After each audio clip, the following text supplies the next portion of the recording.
नमस्कार, मी रेश्माज रेसिपीमध्ये आपलं खूप खूप खूप स्वागत. आज आपण करणार आहोत खारं वांगं. तर अगदी छान हे खारं वांगं बनतं.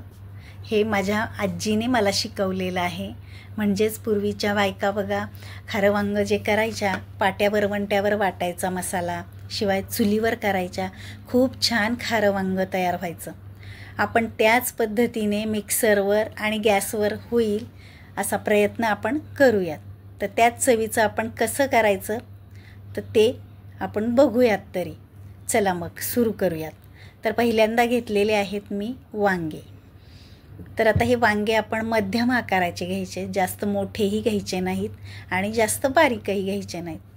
तर आता वांग्याचा देठ आपण कापून घ्यायचा निम्मा. आता त्याला जर काटे असतील जास्त मोठे मोठे टोचण्यासारखे तर ते काटे काढून घ्यायचे. तर कुणी कुणी काटे काढत नाही, कारण शिजल्यानंतर ते मऊ होतातच. मग कुणाला काढायचे असले तर काढा किंवा मग नाही काढले तरी चालतात. तर आता बघा वांग्याचे आपण 2 भाग करून बघूयात. तर किडकं असेल तर घ्यायचं नाही आणि आता 4 भाग करायचे. तर बघू शकताय तुम्ही अगदी वांगं हे चांगलं आहे. आता हे लगेच आपण पाण्यामध्ये टाकायचं आहे, कारण काळे पडतात वर तसेच जर ठेवले तर. तसंच दुसरं वांगं आपण कापून बघूयात. तर देठ कापून घेऊयात. तर याला काही काटे नाही आहेत जास्त. तर आपण आता लगेच त्याचे फोडी करूयात. तर 2 भाग केलेत बघा. तर हेही वांगं चांगलं आहे. आता 4 भाग करून बघू. तर हे वांगं पण चांगलं आहे. तर अशाच पद्धतीने सगळे वांगे आपण कापून पाण्यामध्ये टाकूयात. तर बघा सगळे वांगे आपण कापून घेतलेले आहेत. आता आपण काढूयात मसाला. तर मसाला काय काय काढला आहे आता हे बघायचं आहे आपण.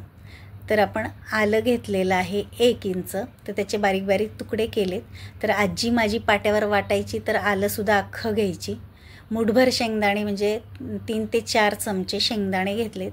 अर्धी वाटी खोबरं घेतलेलं आहे, खिसून घेतलं आहे. तर माझी आजी खोबऱ्याचे तुकडे घ्यायची.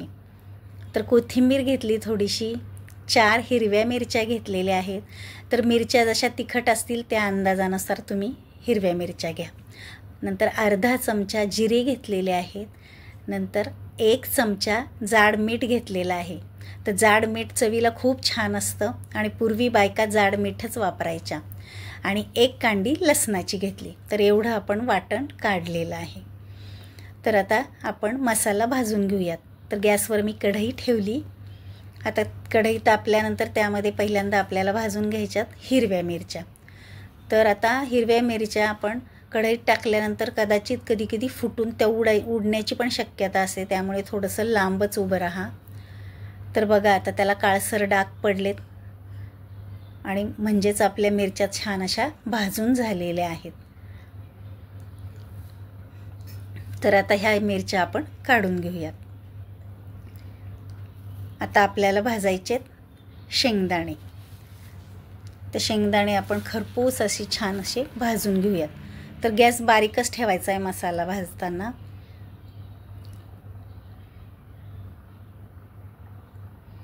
तर मस्त असे आपण शेंगदाणे भाजून घेऊयात. तर बघा खरपूस असे आपले शेंगदाणे भाजून झालेले आहेत. ते काढून घेऊया.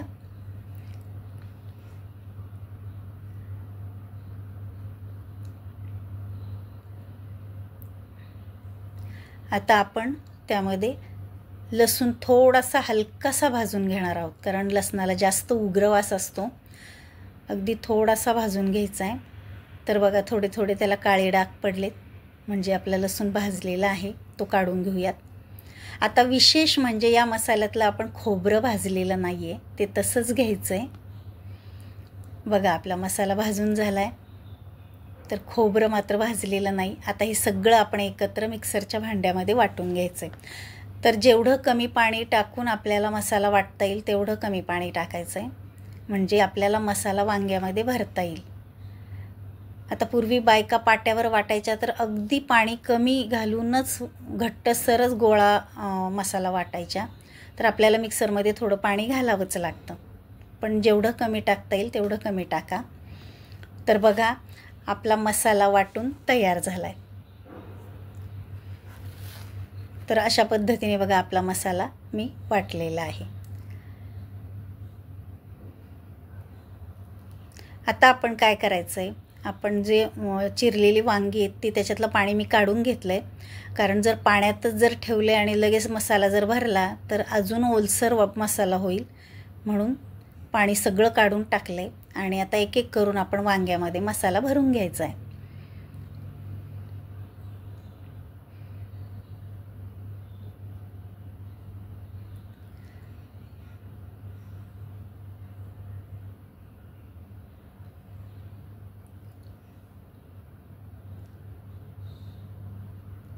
तर जास्त पातळ असा मसाला जर वाटला गेला तर वांग्यात भरता येत नाही.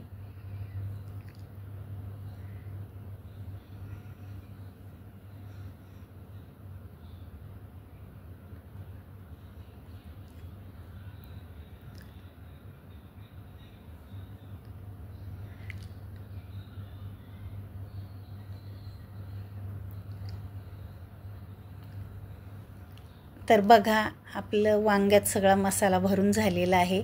सगळी वांगी मसाला झाला आहे भरून. तर आता एवढा मसाला आपला उरलेला आहे. तर बघा बघता क्षणी खूप छान आपलं खारं वांगं होणार आहे असं दिसतंय.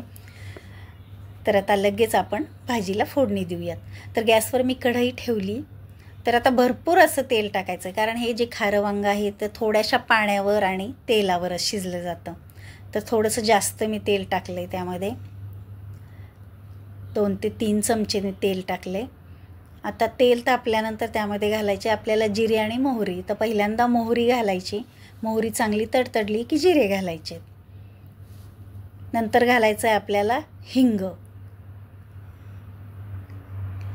आता हे सगळं छान असं फ्राय झालं त्या तेलामध्ये की आपण त्यामध्ये घालणार आहोत एक एक करून वांगे. आता वांगे आपल्याला या तेलामध्ये फ्राय करायचे. गॅस कमीच ठेवायचा आहे. आता विशेष म्हणजे आपण या भाजीसाठी हळद वापरणार नाही आहोत. आपण सगळ्या भाजीला हळद टाकतो, पण या भाजीला मात्र हळद टाकणार नाही. तरी ही भाजी खूप छान होते. आता हलक्या हातानेच आपण आता हे वांगे आपण तेलामध्ये फ्राय करायचे. अगदी हलकेसर त्यांना सोनेरी डाग पडतात बघा. हे बघा तुम्ही बघू शकताय, त्याला थोडे थोडे सोनेरी डाग पडलेत, म्हणजेच खूप छान असं आपलं फ्राय झालेली आहेत वांगे बघा. आणि तेलही सुटले, म्हणजेच वांगे जे आहेत ते थोडेसे यामध्ये थोडेसे शिजले पण जातात. आता राहिलेला मसाला आपण त्यामध्ये टाकायचा आहे. आणि आता हा मसालासुद्धा आपल्याला या तेलामध्ये फ्राय करायचा आहे, म्हणजे मसाला हा वांग्यांना पण लागतो छान असा आणि तळलाही जातो.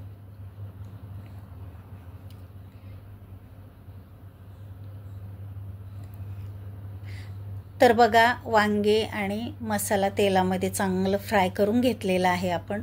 आता आपण त्यामध्ये घालणार आहोत गरम पाणी. तर आता मिक्सरच्या भांड्याला थोडासा मसाला होता, मी त्यामध्ये गरम पाणी घालून आता यामध्ये मी टाकलेलं आहे. तर थोडंसंच घालायचं आहे, कारण ही भाजी जास्त पातळ नसते, थोडीशी रबरबीत किंवा अगदीच कोरडी असते. मसाला वांग्यासारखी हे खारं वांगं असतं. तर थोडंसं जर तुम्हाला लपथप ठेवायचं असेल तर थोडंसं पाणी जास्त घाला. तर आता मी 3 ते 4 मिनिट झाकण ठेवून शिजवलेलं आहे. तर आता बघा थोडीशी बाजू पलटी करून घ्यायची आहे वांग्यांची, म्हणजे सगळीकडून एकसारखे शिजले जातात. तर तेल बघा वर आलेलं आहे छान असं. आता पुन्हा 3 ते 4 मिनिट आपण झाकण ठेवून हे शिजवणार आहोत. आता बघा म्हणजे जवळजवळ 7 ते 8 मिनटात आपले वांगे असे शिजलेले आहेत आणि पूर्ण पाणी त्याचं अगदी थोडंसं राहिलं, अगदी रबरबीतच झालेलं आहे मसाला वांग्यासारखंच. तुम्हाला जर अजून थोडासा रस्सा ठेवायचा असेल तर थोडंसं पाणी तुम्ही जास्त घाला. तर अशा पद्धतीने आपलं खारं वांगं अगदी खाण्यासाठी तयार झालेलं आहे. अतिशय छान असं गरमागरम खारं वांगं भाकरीसोबत, चपातीसोबत आणि भातासोबतसुद्धा खूप छान लागतं. तर आज हे खारं वांगं बघून मला माझ्या आजीची आठवण आली. तर खूप मस्त वांगं बनवायची. त्याच पद्धतीने आपण आज बनवलेलं आहे. तर हे बघून तुम्हाला कसं वाटलं मला कमेंट करून सांगा. आणि खारं वांगं जर आवडलं असेल तर आपल्या चॅनलला लाईक, शेअर आणि सबस्क्राईब करा. चला तर मग भेटूयात अशा छान छान नवनवीन व्हिडिओमध्ये. तोपर्यंत बाय बाय, टेक केअर.